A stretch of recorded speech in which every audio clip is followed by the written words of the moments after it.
Iglesia Pan de Vida para tu Corazón, Barrio Castilla en Bogotá, Colombia. Calle Octava bis A, número 7735, segundo piso.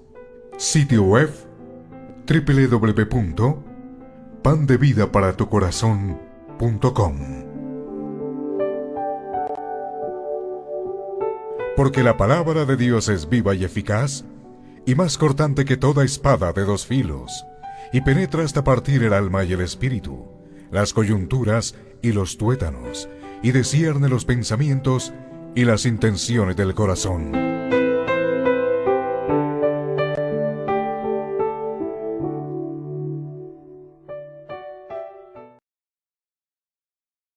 Dos versículos una vez más. Romanos capítulo 12, versículos 1 y 2. Está en nuestra prédica número 78 de esta epístola del apóstol Pablo a los romanos. Prédica número 78.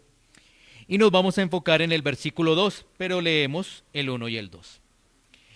Dice así la palabra de Dios. Así que, hermanos, os ruego por las misericordias de Dios que presentéis vuestros cuerpos en sacrificio vivo, santo, agradable a Dios, que es vuestro culto racional.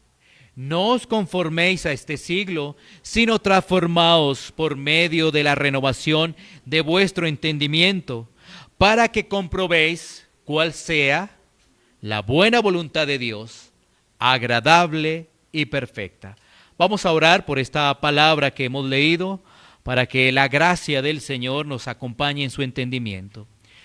Bendito Dios y Padre eterno, gracias Señor por el consejo de las Escrituras. Gracias Señor porque a través de las Escrituras, Señor, nosotros recibimos el alimento espiritual necesario para nuestra vida. En las Escrituras está el consejo de salvación y la forma para entender cuál es nuestra condición, qué debemos hacer y cómo se comporta el mundo, Señor. En la palabra, Señor, tenemos todo lo que necesitamos, Señor, para nuestra vida. Ahora, Señor, que tenemos esta porción bíblica, Señor, te pedimos que ese tesoro que tú nos entregas, Señor, tan importante para nuestra vida, podamos aplicarlo, Señor. No permitas, Señor, que tomemos la palabra a la ligera. No permitas, Señor, que no meditemos en la aplicación de este pasaje bíblico, Señor, porque seríamos apenas unos oidores y no seríamos hacedores, Señor. No queremos eso, Señor, para nuestras vidas. Por el contrario, Señor, que la palabra, Señor, exhorte nuestra vida, que la palabra guíe nuestra vida y que la palabra traiga esperanza a nuestra vida, Señor. Esos son nuestros anhelos. Y por ello, Señor, necesitamos de la iluminación de tu Santo Espíritu, Señor. Y yo te pido, Señor, que me permitas compartir tu palabra en reverencia y en temor, ajustado al texto bíblico, Señor. Todo esto, Señor, lo pedimos en los méritos de nuestro Señor y Salvador, en Cristo Jesús. Amén. Bueno, vamos a continuar entonces con Romanos capítulo 12. Hace 8 días iniciamos este capítulo 12. Que ahora se está enfocando el capítulo 12 en la aplicación. Es decir, a partir del capítulo 12 hasta el capítulo 16, que es lo que contiene la carta a los romanos, va a ser la parte aplicativa, va a ser el examen que tenemos cada uno de nosotros, porque ahí viene la aplicación. ¿Qué ha hecho Pablo? El apóstol Pablo ha entregado enseñanza, ha entregado doctrina, en los primeros capítulos, del 1 hasta el 11. Ahora, esa doctrina que hemos recibido, que ha llegado a nuestro conocimiento, debe bajar al corazón, porque de lo contrario no estaríamos haciendo parte del reino de los cielos. Eso que hemos comprendido del pecador, de la obra de Cristo, de la salvación, de la mortificación del pecado, de la seguridad de la salvación, debe aplicarse a nuestra vida. De lo contrario, seríamos, como dice Santiago, unos meros oidores de la palabra. En el capítulo 12, a partir del capítulo 12, vamos a encontrar los imperativos. Cuando estoy hablando de imperativos es de los mandatos, de lo que debemos hacer. Para el creyente no es opcional. Esos imperativos no son opcionales. Es decir, voy a mirar, voy a ver cómo hago. Quizás, no, imperativos. Después de los indicativos, una forma del verbo, ahora vienen los imperativos, lo que debemos aplicar. Y el apóstol Pablo en estos dos versículos nos deja el fundamento. El apóstol Pablo, inspirado por el Espíritu Santo, ahora nos deja ese fundamento para que a partir de ese fundamento nosotros podamos desarrollar una vida cristiana con fruto. Porque recuerda que las Escrituras nos dice que por sus frutos conocemos si esa persona es cristiana o no. No es solamente la mera confesión, yo soy cristiano, sino los frutos los que nos autentican como hijos de Dios. El Evangelio es esencial para tener una vida con fruto. La enseñanza y la aplicación son la estructura para no tener una vida en la religiosidad y para alejarnos del mundo. Fácilmente hoy en día las personas son engañadas cuando el Evangelio no está, ya que eso produce falsos convertidos y vidas que todavía anhelan el sistema del mundo. ¿Sí? Por eso es muy importante este versículo también que vamos a desarrollar. Pero recordemos qué fue lo que vimos en el versículo 1 para lograr hacer el empalme. Entonces, el apóstol Pablo ha dejado claro que el fundamento de nuestra vida es el Evangelio. ¿Sí? El fundamento de nuestra vida es el Evangelio. Que la motivación para vivir para Dios es la misericordia que Él nos ha otorgado, sabiendo que no merecíamos misericordia. Pero esa es la motivación para vivir una vida para Dios, la misericordia. Y ahora, bajo el fundamento y la motivación, fundamento y motivación, ahora nuestros cuerpos son ese sacrificio vivo, santo y agradable a Dios. Si ves cómo el apóstol Pablo estructura de una forma que solamente lo puede hacer a través del Espíritu Santo. Es decir, tú recibes el Evangelio, entiendes que todo lo que recibes es por misericordia y eso te activa a tener una vida de agradecimiento, una vida 24/7. No es unos días sí, otros días no, no es solamente en la congregación, sino eso te activa a tener una vida de agradecimiento. Es decir, cuerpos en ese sacrificio vivo, santo y agradable a Dios. Entonces, un creyente así se identifica con Cristo, ha recibido misericordia y vive como luz en el mundo. Que ese es el punto, ¿no?, que vamos a ver en Romanos 12:2. Somos luz en el mundo. Bueno, ahora vamos a mirar el versículo 2 bajo 3 puntos o bajo 3 partes. Romanos 12:2, bajo 3 partes. La primera, lo que ofrece el mundo, lo que ofrece el sistema del mundo. La segunda, la forma como el creyente rechaza el sistema del mundo. Y la tercera, la comprobación de la voluntad de Dios. La comprobación de la voluntad de Dios. Rápidamente. Lo primero, lo que ofrece el sistema del mundo. Segundo, la forma como el creyente rechaza el sistema del mundo. Y tercero, la comprobación de la voluntad de Dios. Muy bien, leamos Romanos 12:2. Dice la Escritura, no os conforméis a este siglo, sino transformaos por medio de la renovación de vuestro entendimiento, para que comprobéis cuál sea la buena voluntad de Dios, agradable y perfecta. ¿Sí? Mira que el apóstol Pablo comienza con una exhortación de orden negativo. No os conforméis. Eso es una exhortación. No os conforméis. Así comienza el apóstol Pablo cuando expresa que los hijos de Dios no se conforman al sistema de este mundo, a la corriente de este mundo. ¿Y qué es lo que trae este mundo? La misma Biblia nos lo enseña, por supuesto. Vamos a mirar este pasaje, Primera de Juan 2:15 y 16. Primera de Juan 2:15 y 16. ¿Qué dice la Escritura? No améis al mundo, ni las cosas que están en el mundo. Si alguno ama al mundo, el amor del Padre no está en él. Porque todo lo que hay en el mundo, los deseos de la carne, los deseos de los ojos y la vanagloria de la vida, no proviene del Padre, sino del mundo. Bueno, entonces, este pasaje nos va a permitir identificar qué es lo que tiene el mundo, qué es lo que ofrece la corriente del mundo.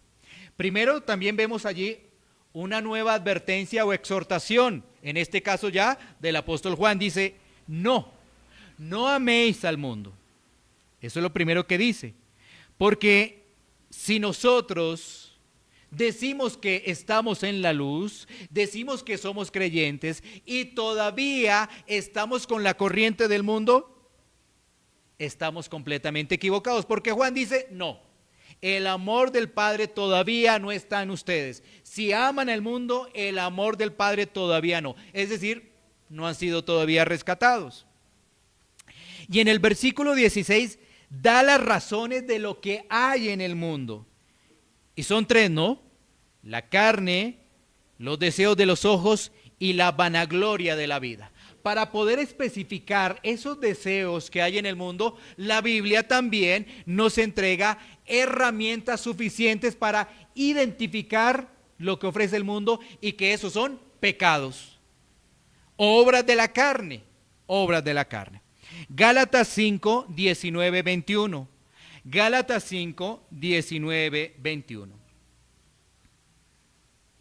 Dice la palabra de Dios, estamos identificando esos deseos de la carne. Ahora, todo esto va marcado en lo que tiene el mundo, lo que ofrece el mundo. Dice, y manifiestas son las obras de la carne, que son adulterio, fornicación, inmundicia, lascivia, idolatría, hechicerías, enemistades, pleitos, celos, iras, contiendas, disensiones, herejías, envidias, homicidios, borracheras, orgías y cosas semejantes a estas, acerca de las cuales os amonesto, como ya os lo he dicho antes, que los que practican tales cosas no heredarán el reino de Dios. Ahora, si nos ponemos a analizar este listado, que no este es un listado de todos los pecados, ¿no? No es una lista exhaustiva de todos los pecados del ser humano, no, pero es una lista representativa. Vamos a poderla dividir en tres, si tú la miras allí, en tres, porque vamos a mirar el tema del pecado sexual, vamos a mirar el tema de la idolatría y vamos a mirar el tema de la relación chocante con los demás. Allí están, tres. Por ejemplo, miremos el primer punto, el área sexual. Esa área sexual que domina al mundo. ¿Tú sí sabías, por ejemplo, que la industria de la pornografía en los Estados Unidos produce más de 15,000 millones de dólares de ganancia anualmente? Y estamos hablando solamente de los Estados Unidos. Más de 15,000 millones de dólares produce la industria de la pornografía en el mundo. Perdón, en Estados Unidos. Y si miráramos el mundo, pues la cifra se nos sale de la cabeza. Empecemos por ahí, ¿cierto? Todo lo que tiene que ver con esa área sexual, ¿no? Mira que así comienza, ¿no? Adulterio, fornicación, inmundicia, lascivia. Y todo eso tiene que ver precisamente con impureza sexual. Por ejemplo, ¿cuántos matrimonios no se acaban por adulterio? Dentro de eso, un gran número de matrimonios se terminan por el adulterio.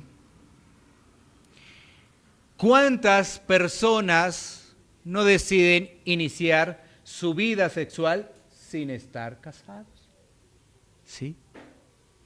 Así que eso es lo que ofrece el mundo. Entonces, mira cómo es la relación. Estamos hablando del área sexual, ¿sí? Que es el primer listado que nos aparece allí de las obras de la carne. Y por ejemplo, ¿cómo lo está viendo el mundo todo eso? Aparentemente la pornografía es un escándalo, pero se consume de una manera exorbitante. ¿Sí? ¿Sí ves? O sea, el mundo es complaciente de eso. Para el mundo hoy en día no es nada escandaloso que unos jóvenes inicien su vida sexual sin estar casados. No es nada escandaloso. Es más, desde las instituciones educativas se les fomenta y anima a que no hay ningún problema. Y lo único que les advierten es, hay que usar métodos anticonceptivos. ¿Sí ves? Eso es lo que ofrece el mundo, ese es el sistema del mundo. Para el mundo no hay ningún problema en separarse, ningún problema, no lo hay. Cuando vemos también algunas estadísticas en algunos países de Europa, por ejemplo en Estados Unidos, pudiéramos ver algunas personas que se han casado 7, 8 o 9 veces. Y uno diría, oh, qué escándalo, 8 veces, 9 veces. Pero para cierto grupo de personas eso no tiene nada de inconveniente. Ahora se está hablando de la igualdad y decir que dos personas del mismo sexo se pueden casar, eso no hay ningún problema, porque eso también desde las instituciones se está enseñando.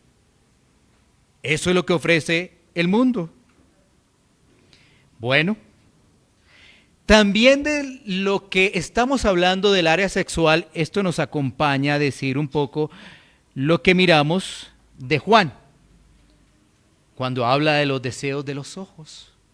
Y esto nos lleva a inquietarnos y a preguntarnos nosotros, ¿qué es lo que estamos viendo?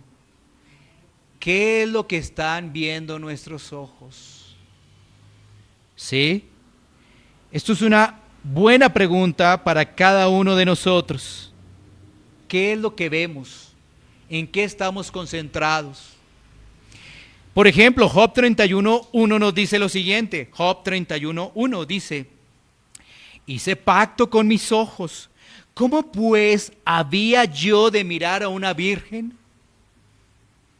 ¿Cuántos de nosotros estamos mortificando esa área? Job dice, hice pacto con mis ojos. El mundo ofrece tantas cosas, esas redes son tan incisivas, que ¿qué podemos estar mirando los caballeros? Bueno, también aún las damas, ¿qué pueden estar escuchando? Porque el hombre es más dado a lo que ve, impactante a lo que ve, pero las damas se concentran un poco más en qué es lo que escuchan, qué están escuchando, qué es lo que están también viendo, observando, por ejemplo, en la televisión, ya que le ponen tanta atención. La otra área, porque estamos hablando de Gálatas, pero también miramos a Juan, ¿no? Porque recuerda, son esos deseos de la carne, los deseos de los ojos y la vanagloria. Y también lo estamos tratando con Gálatas, es esa área de la espiritualidad. Y ahí aparece la idolatría y hechicerías. ¿Sí? Idolatría y también hechicerías. Y esto nos lleva a comprender el gran número de religiones que hay en el mundo, más de 4,000. ¿Y sabes qué dice el mundo? No te preocupes, quizás todas te llevan a un solo camino. No te preocupes. Cada quien como quiera creer está perfecto, cada quien como quiera. ¿Sí? Pero eso que es idolatría, y aún en la hechicería está el tema de la adivinación. Muchas personas hoy quieren saber qué va a pasar mañana, con quién voy a estar, con quién me voy a casar, quién me dejó el Señor como esposo, esposa, quién. Inquietos por qué pasará mañana. Y si esto lo lleváramos a la iglesia, a lo que sucede actualmente, vemos que la iglesia está adoptando el modelo del mundo con gran facilidad. Por ejemplo, cuando se habla de la vanagloria de la vida, por supuesto que tiene que ver con la soberbia, con el orgullo, con las riquezas. Y hoy en día desde los púlpitos se habla del evangelio de la prosperidad. Para obtener poder se crean multiniveles para poder ascender. ¿Y qué decir de los televangelistas y también de los youtubers que lo único que quieren ganar es esa popularidad? También están en la iglesia.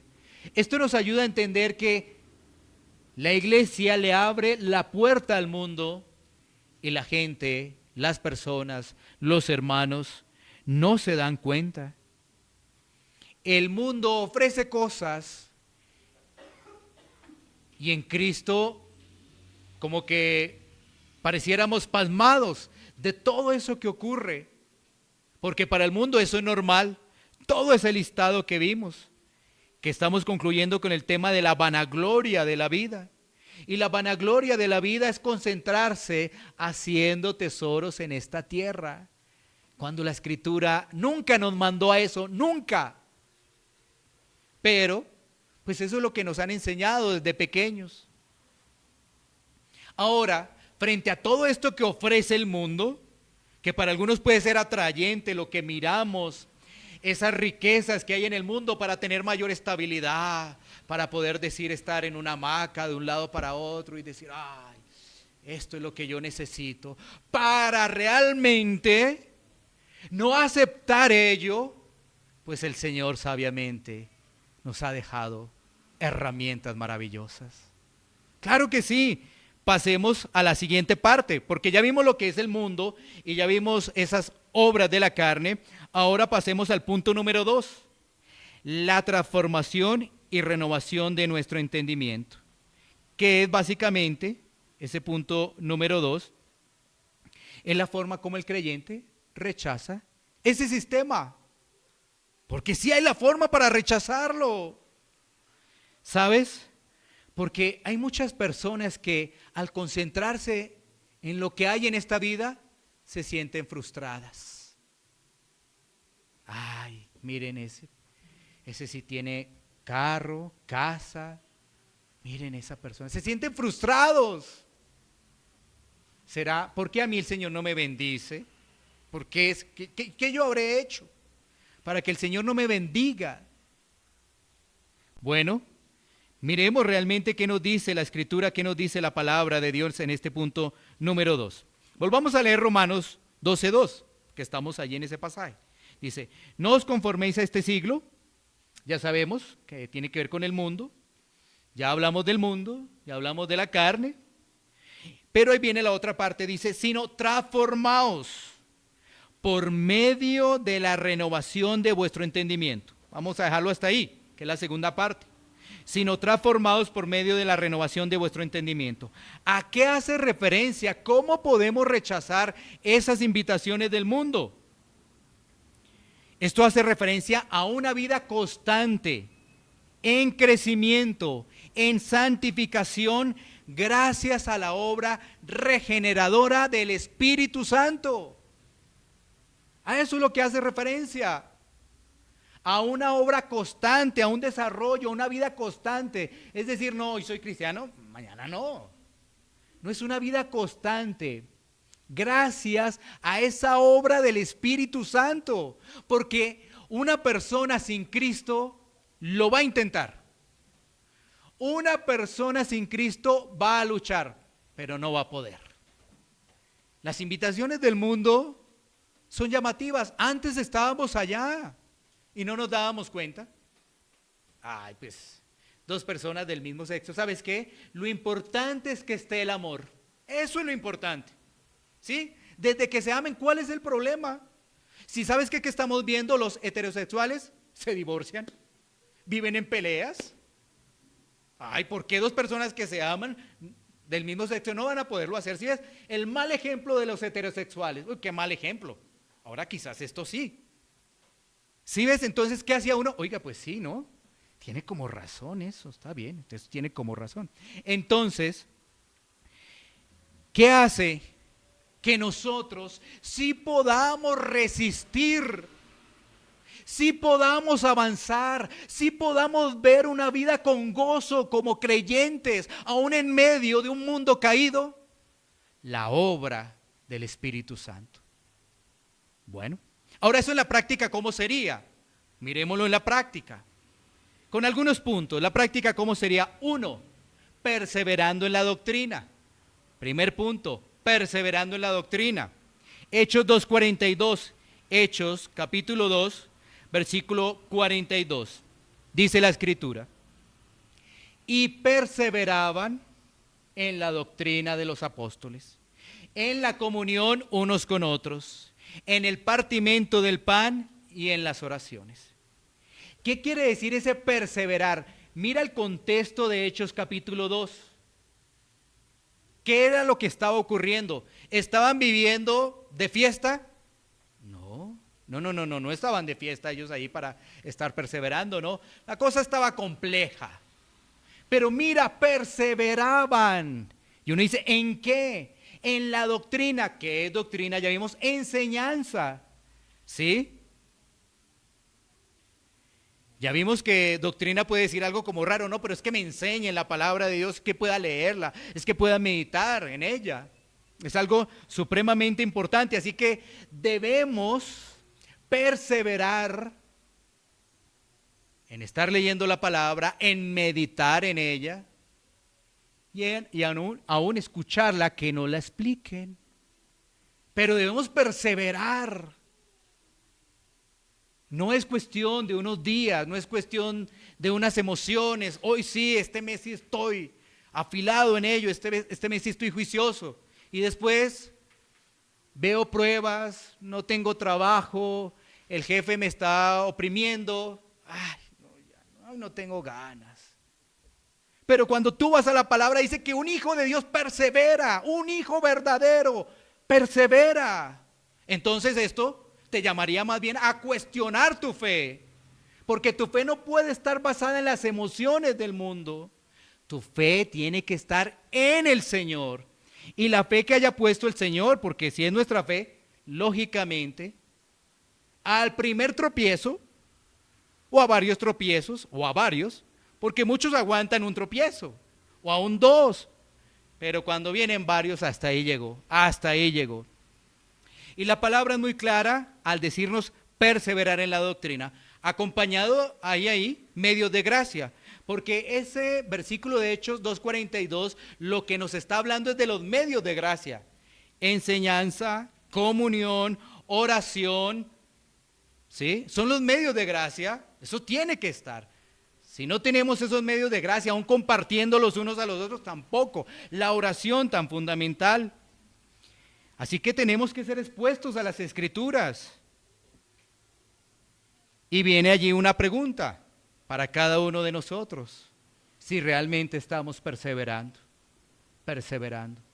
Reitero, esto no es cuestión de emociones, porque nuestras emociones hoy están y mañana no están.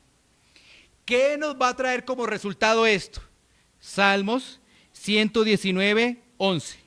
Mira el resultado. Salmos 119, 11. Dice la Escritura: en mi corazón he guardado tus dichos, para no pecar contra ti. Mira esto, cómo somos equipados. Nosotros mismos no, la sabiduría de Dios. Somos enseñados, somos adoctrinados en la palabra. ¿Con qué objeto? Salmos 119, 11. en mi corazón he guardado tus dichos, tu palabra, tus mandamientos. ¿Para qué? Para no pecar contra ti, Señor. Para no pecar contra ti. Entonces ya tenemos el primer punto, es perseverar. Estamos en la parte práctica, aplicativa. Fíjate que todo lo que vamos a hablar, lo que nos queda de Romanos, va a ser así. Práctico, aplicativo para nuestras vidas. De modo que ninguno de nosotros tengamos excusa. Punto número 2, de esa parte de poder realmente decirle no a las cosas del mundo, es que nuestra mente esté fijada en la esperanza de Cristo. Nuestra mente esté fijada en la esperanza de Cristo. Para explicar, pues demos un pasaje. Para explicar ello, Hebreos 11:26. Hebreos 11:26. Así vamos a poder entender a qué hace referencia que nuestra mente tenga la esperanza de Cristo. Imagínate frente a todas esas cosas que pasan en el mundo. Mira, Hebreos 11:26 dice: teniendo por mayores riquezas el vituperio de Cristo que los tesoros de los egipcios, porque tenía puesta la mirada en el galardón. ¿Dónde está mi mirada? En el galardón. Mira, ¿sabes qué? Había tesoros de los egipcios, pero todo eso era momentáneo. Y allí en Hebreos 11 que se nos habla de los héroes de la fe, de esas personas que en medio de situaciones complejas, difíciles, perseveraron, continuaron, siguieron. Y se nos dice ahí en Hebreos 11:26 que realmente la mirada está en Cristo. Ahora, mira que dice, teniendo por mayores riquezas el vituperio de Cristo. Porque claro, Cristo sufrió acá. Y entonces la pregunta para nosotros, ¿qué nos espera en este mundo? Pues persecución, rechazo, sufrimiento. Pero entonces vamos a vivir como está. Tenemos una esperanza. Porque nuestra mirada no está en lo temporal. Nuestra mirada no está en lo terrenal. Nuestra mirada está en el galardón. Diríamos así para poder entender si hay sufrimiento. Y exageremos, vivimos 70 años, 80 años, como dice la palabra. Por eso estoy diciendo que 70, 80, pero gracias a Dios hay otros que viven más tiempo. Pero esos 70 y 80 años nunca se van a comparar. Y digamos que esos 70 y 80 años sufriendo, nunca se comparan con la eternidad. Nunca se comparan con la eternidad. Así que al estar viendo este punto número 2, nosotros estamos entendiendo por medio de la palabra que nuestra mirada no debe estar en las cosas del mundo. Entonces ya tenemos perseverancia de la doctrina y que nuestra mente se enfoque en la esperanza de Cristo. ¿Listo? Ahora, ¿cómo se expresa una mente renovada? ¿Sí? ¿Cómo expresamos una mente que ha sido renovada, que ha sido realmente cambiada, transformada? De esta forma.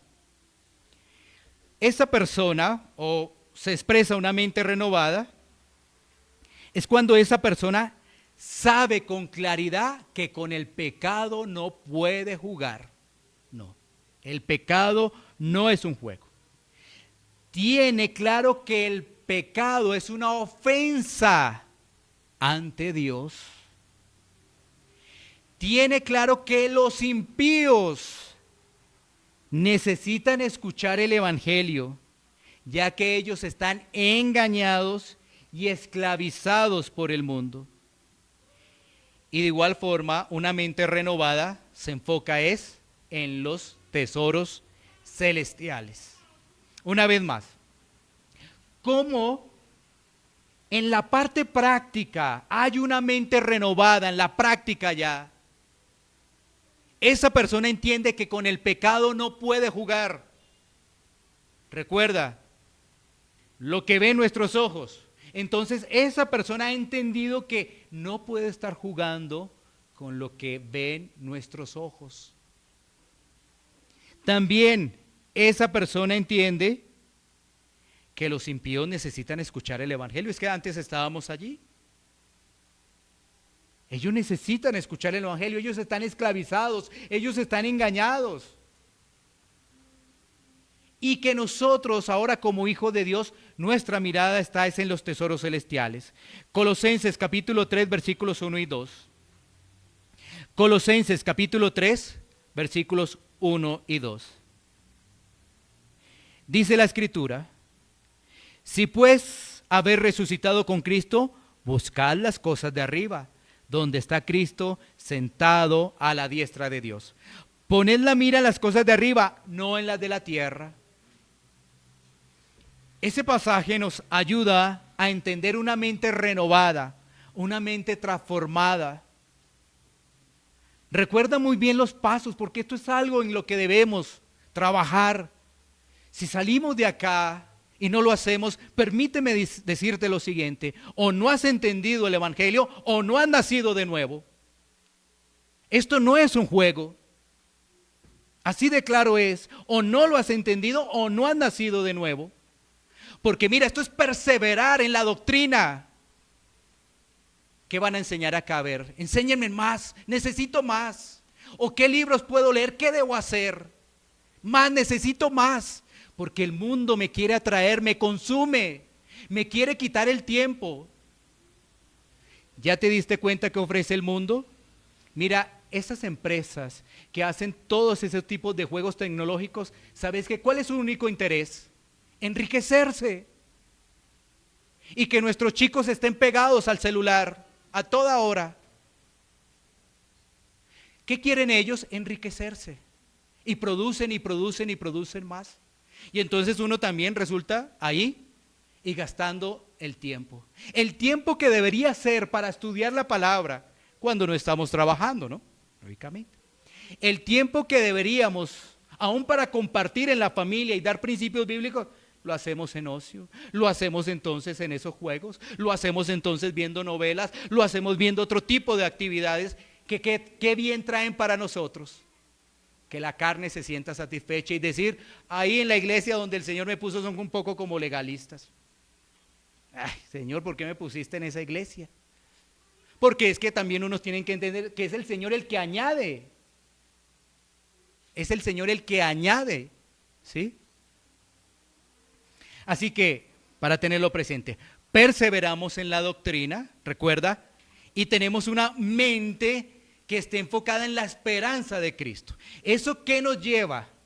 A identificar que no jugamos con el pecado, a que los impíos deben recibir el evangelio, y lo que nos dice Colosenses: no hacemos tesoros en la tierra. No, ¿qué objeto tiene eso? Si nuestra mirada está en Cristo. Pasemos ahora al punto número 3. Como tú te has dado cuenta, esto ya va con aplicaciones. De pronto al final siempre tenemos aplicaciones, pero esto ya va con aplicaciones. Esto ya va incluido. Y de hecho el texto nos permite hablar de unas aplicaciones prácticas prácticamente desde el principio. Y el tercer punto es comprobando la voluntad de Dios. Volvamos a leer Romanos 12:2.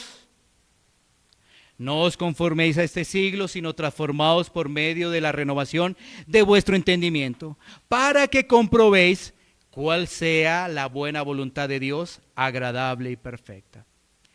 Mira, una de las preguntas que más puede llegar, por ejemplo, a la emisora, o que más uno pueda recibir es: ¿cuál es la voluntad de Dios para mi vida? ¿Cuál es? Pero cuando las personas tienen esa inquietud, están mirando algo, es, a ver, ¿qué tiene Dios para mí? Lo están mirando como algo de adivinación. ¿Qué Dios tiene para mí? ¿Sí?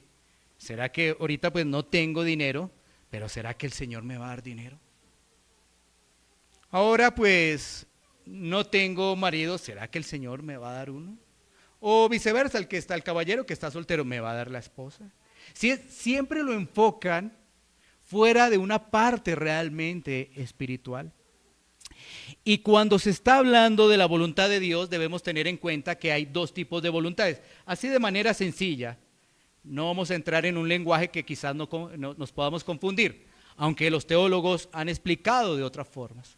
Pero algo sencillo es que hay una voluntad secreta de Dios, ¿sí? Hay una voluntad que no ha sido revelada de Dios. Y hay otra que sí es revelada, ¿sí? Dos. Hay una voluntad que es soberana y hay una voluntad que es revelada, ¿sí? Para no complicarnos en ello. Entonces, tendríamos que analizar el texto, de qué voluntad nos está hablando, si de esa que es oculta, que es secreta, que es soberana, o si es de la revelada. Bueno, pues veríamos que es de la voluntad revelada de Dios. Voluntad revelada. ¿Y cuál es esa voluntad revelada? ¿Qué quiere Dios para nuestra vida? No que tengamos casa, carros, un poco de cosas, no. Es que nosotros le podamos obedecer. Obedecer. La obediencia, que seamos obedientes a la palabra. Esa es la voluntad, que nosotros hagamos lo bueno, que nosotros hagamos lo agradable, que hagamos lo perfecto. Eso es. Y miremos algunos pasajes que nos ayuden a entender ello, como Primera de Pedro 2:15, Primera de Pedro 2:15. Y con los pasajes tú vas a poder comprender aún más esa voluntad revelada de Dios y que somos llamados, si somos hijos, a la obediencia. Mira lo que dice. Porque esta es la voluntad de Dios, que haciendo bien, hagáis callar la ignorancia de los hombres insensatos. Así que debemos hacer el bien. Esa es la voluntad de Dios, que hagamos el bien. No está para que nosotros estemos indagando de cosas del futuro, porque ¿sabes qué? De cosas del futuro están en la Biblia. ¿El Señor va a regresar? Sí, va a regresar. Listo, ya lo sabemos, ¿qué va a pasar en el futuro? Sí, va a regresar. No nos dice cuándo, pero va a regresar. ¿Sí? Así que esto no es de adivinación ni nada de eso. Otro pasaje, Primera Tesalonicenses 5:18. Primera Tesalonicenses 5:18. Mira cuál es la voluntad de Dios, que dice, dad gracias en todo, porque esta es la voluntad de Dios para con vosotros en Cristo Jesús. Es decir, que seamos agradecidos por el favor que Él nos concede. Ya te das cuenta que esa voluntad que vemos ahí en Romanos 12:2 está hablando es de la obediencia, está hablando es de la palabra de Dios y ponerla en práctica y ponerla por obra. Que amemos a Dios, que tengamos una vida para Él y eso lo reflejemos ante los demás. Y miremos otro pasaje antes de entrar ya a la parte final, que es Efesios capítulo 5, versículo 8. Efesios capítulo 5, versículo 8. Dice, porque en otro tiempo erais tinieblas, mas ahora soy luz en el Señor.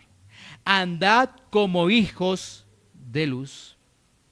Una vez más aquí el apóstol Pablo, en este caso, a los que están en Éfeso, les está diciendo lo siguiente. ¿Cómo eran ellos antes? Andaban en oscuridad, eran esclavos del mundo. ¿Cómo éramos nosotros antes? Estábamos en oscuridad, ciegos, muertos espiritualmente, esclavos del mundo, donde atendíamos todas las cosas del mundo, donde para nosotros era muy importante estar en primera línea, en la participación política, estar en segunda línea, opinando, diciendo de todo lo que se nos ocurra. Pero eso era antes, cuando estábamos en las tinieblas. Porque aún lo que vemos hoy en día en nuestro país, ¿cuáles son las? ¿Por qué está ocurriendo eso? Entonces rápidamente uno diría, sí, por la corrupción, por la tal cosa, por esos hombres que están al frente, que son unos degenerados. No. ¿Qué te enseña a ti la Biblia ahora que eres nuevo? ¿Qué te enseña o no eres nuevo? Que esto es por el pecado. ¿Y todavía sigues entonces en esos círculos?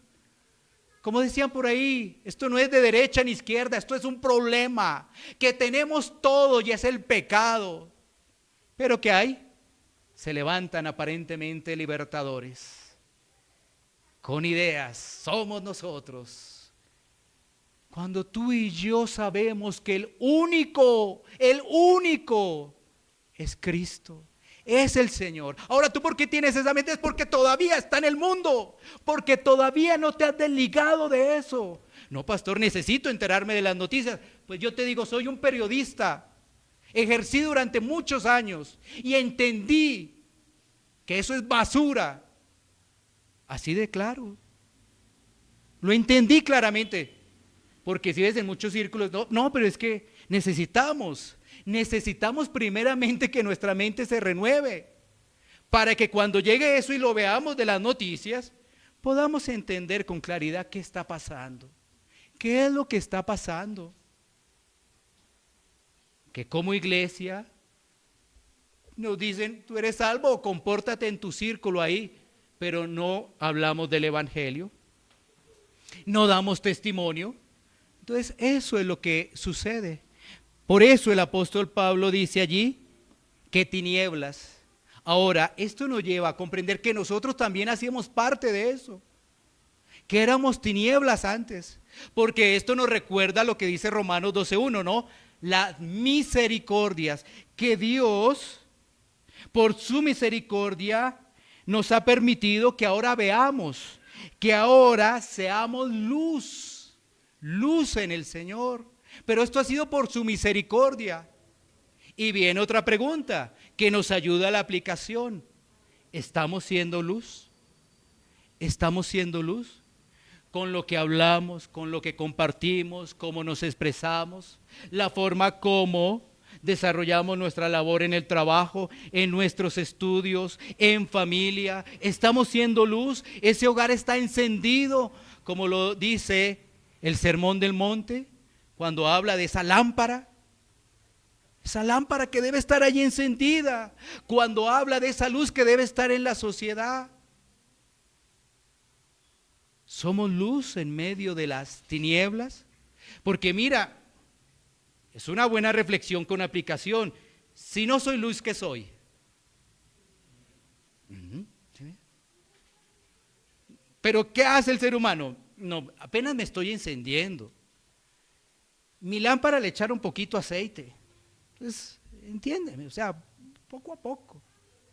Pero mira, sí, estamos en una santificación progresiva, es correcto. Pero desde el momento en que el Señor nos salva, todo eso empieza a operar de una. Bueno, vamos creciendo, sí. Vamos avanzando la carrera, sí, pero eso comienza de una. No decir, no, yo creo que todavía estoy en la carrera, en la raya. Todavía estoy en la raya, yo espero que el Señor, o sea, ya arranque. No, si el Señor te ha rescatado, ya vas andando y ya tienes luz, ya, para poder entender qué es lo que está sucediendo.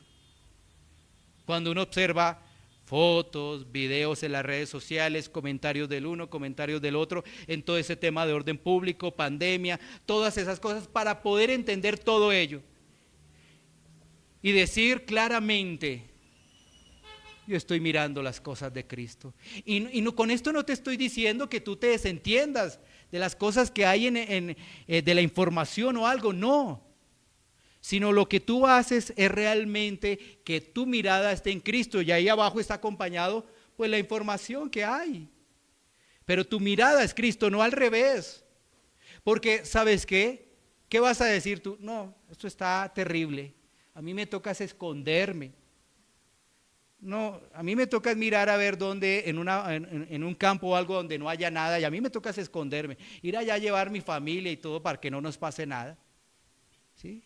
Tú dependes de las cosas del mundo, no de Dios. Porque tu confianza debe estar en el Señor. La Escritura es muy clara, basta a cada día su propio mal. Y la Escritura es muy clara en decir a los hijos, no a los inconversos, no os afanéis. Y la escritura es muy clara cuando dice, porque eso buscan los gentiles, eso es lo que buscan las personas del mundo. Nosotros, ¿quién es nuestro sustentador? ¿Quién es nuestro cuidador? O sea que si nos pasó algo fue que ese día Dios no nos cuidó. Pero oramos que Dios nos cuide, lógicamente, claro que sí. Pero si nos pasó algo ese día, entonces, no, ese día que no, Dios no nos cuidó. Pero si soy hijo de Dios, eso que me sucedió es una prueba que Dios está utilizando para mi bien. Para mi bien, para que pueda crecer. No, pero es que eso me sucedió, es tan feo, tan terrible. Pero es una prueba para que puedas crecer. Para que puedas fortalecerte. Si esto, que uno lo ve por esas noticias y lo quieren volver dramático, una cosa terrible, si esto fuera realmente una persecución, por ejemplo, para el tema de la iglesia, ¿cuántos quedarían? ¿Cuántos quedamos? O quedarían, porque aún no lo sabe si uno está en un púlpito y viene algo y dice, ay, también me voy. El Señor prueba a todos, para que nuestra mirada esté en el Señor. ¿Qué hablamos, hermanos? ¿Qué hablamos cuando termina el culto? ¿Qué estamos pensando? ¿Trabajo? ¿Dinero? ¿Tal cosa? ¿Tal otro? ¿Dónde está nuestra mirada? Nuestra mirada debe estar en el Señor, porque si no, ¿cómo es la esperanza? Entonces tú ves a los de afuera. Pregúntale a alguien de la calle, ¿cómo ve este país? ¿Qué te va a decir? Y más con lo que está sucediendo, ¿qué es lo que va a decir? Y no con eso, vuelvo y reitero, que tú no muestres preocupación, oración por los gobernantes, por todos. Pero tú sabes que debes hacer tu tarea. Perseverar, tu mente en la esperanza de Cristo, como la mente renovada, sabiendo que no hay que jugar con el pecado, que se debe es hablar el evangelio a los inconversos, a esos que están andando en la calle ahora y que no se guardan. Ellos necesitan el evangelio. ¿O es que nosotros somos mejores que ellos? ¿Dónde estábamos antes? Quizás muchos de nosotros mucho más ciegos que los que salen hoy a las calles. Porque el hombre se quiere justificar, siempre quiere mostrarse mejor, siempre quiere decir, esto es lo mío. Ellos no, yo con mi grupito nomás, allá verán ellos. Mis hermanos, por eso decía para concluir, Romano nos habla de los deberes cristianos, no te da una opción, no te da, no. Culminemos con Salmo 119, 33. Mira lo que dice allí el salmista. Salmo 119, 33.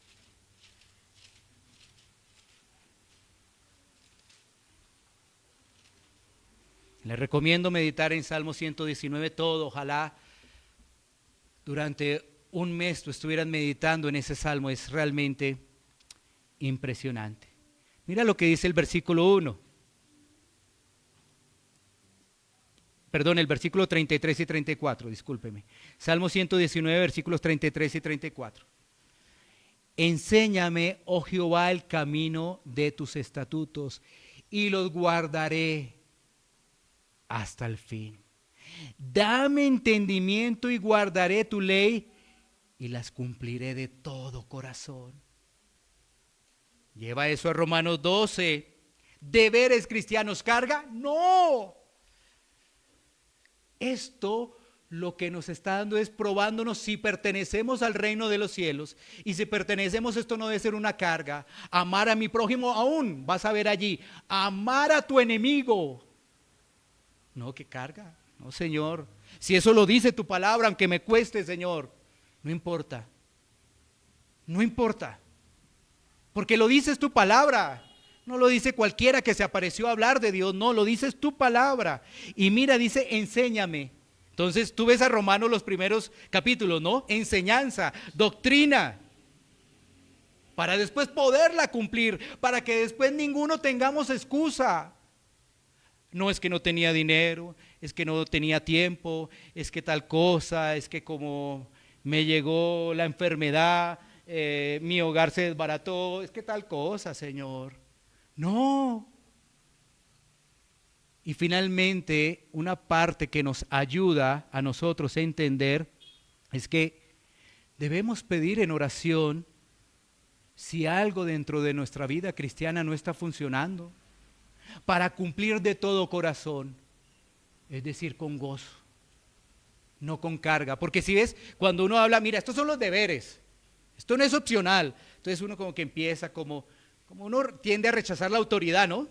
Entonces, uy, como, mira, hay que hacer esto, entonces, uy, no, así no es. Pero ¿sabes qué? Si Dios te ha transformado, si Dios te ha cambiado, pues ahí tienes unas cuantas pruebas durante los próximos meses de Romanos para realmente saber si perteneces al reino de los cielos. Mientras se nos es llamado a compartir el Evangelio, nosotros mientras estamos compartiendo el Evangelio estamos creciendo y estamos perseverando en la doctrina de los apóstoles. Así que tengamos presente que lo que viene, que está basado en el amor de Romanos, nos va a hablar de cosas que nos persiguen. Pero ya tenemos el fundamento, ¿no? Nos va a decir, no seas perezoso, administra tu tiempo. ¿Cuánto tiempo le estás dedicando a la oración? Ahora que tuviste una prueba, ¿cuántas horas has aumentado en oración? No he aumentado. ¿Dónde está tu mente entonces? Ahora que tuviste una prueba, ¿dónde está la perseverancia en la doctrina? No. Bueno, mira, ahí está la palabra identificando dónde estamos. Y si la palabra nos exhorta es para traernos esperanza. Es para traernos esperanza de que nuestro corazón es engañoso y que solamente confiamos es en el Señor. No, porque es que mi corazón me dio que yo soy un hijo de Dios. No confíes en tu corazón, porque te puede llevar es al infierno. No, confía en la palabra, lo que está ahí. Eso es lo que debemos obedecer. Y los hijos de Dios lo hacen en gratitud. Misericordia, porque su mente ha sido renovada y transformada. Y ha comprobado que la voluntad de Dios, ¿cuál es? Que le obedezcamos. Como Pablo está dando un fundamento para todo eso que viene, para la sujeción también, para hablar de las autoridades.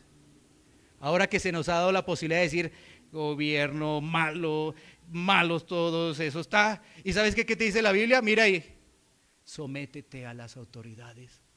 Espera un momento, no, esa Biblia ¿en qué siglo se escribió? Pues en un siglo donde despedazaban a los cristianos. Así de claro es. Así que esto que estamos viviendo no es nada.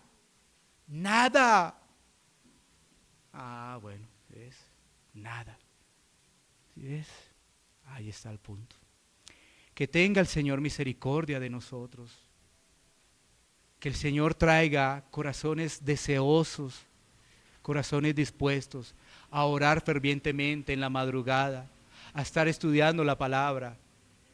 Uno es consciente que en los afanes de este mundo, que no los debe tener, uno por la noche le queda difícil.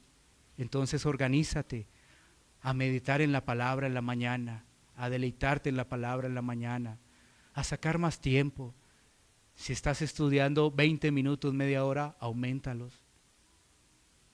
Porque cuando el apóstol Pablo allí en Romanos nos está hablando de ello, cuando dice renovación de vuestro entendimiento, es algo constante, siempre. ¿Qué debo yo recibir? Todos los días la palabra, el alimento espiritual, todos los días el evangelio, todos los días. Un solo día es una debilidad de mi carne para coquetearle al mundo. Un solo día, debilidad de mi carne para coquetearle al mundo, para perder el gozo de la salvación. Para escuchar a los demás, todo está mal, el gobierno está mal, todo lo van a quemar, todo tal cosa, todo mal. Y uno dice, sí, tiene razón, todo tiene razón. Mi mirada no es esa, nuestra mirada no es esa. Ojalá el Señor algún momento nos permita como comunidad, como hermanos en la fe, mirar un poco de la historia de ese primer siglo, para que quedes completamente aterrado de cómo hacían esas personas. Que decían valientemente, no voy a negar a Cristo. Y sabes que ponían en la hilera a sus hijos y pequeños. Todos nos vamos con el Señor, todos nos vamos. Este ejemplo comenzó con Esteban, apedreado. ¿Y sabes qué decía Esteban apedreado? No, perdona, eso no. ¿Y qué decía? Estoy viendo a los ángeles allí en el cielo. Gozo aún en la muerte. Preparémonos para ello. Sí se puede, mis hermanos. Sí se puede. Sí se puede realmente. Si Dios está con cada uno de nosotros, sí se podrá. Así que somos llamados a reflexionar, al arrepentimiento, y somos llamados realmente a vivir una vida que agrade al Señor. Vamos a tomar un tiempo para poder orar. Iglesia Pan de Vida para tu Corazón, Barrio Castilla, en Bogotá, Colombia. Calle Octava bis A, número 7735, segundo piso. Sitio web www.pandevidaparatucorazon.com. Porque la palabra de Dios es viva y eficaz, y más cortante que toda espada de dos filos, y penetra hasta partir el alma y el espíritu, las coyunturas y los tuétanos, y discierne los pensamientos y las intenciones del corazón.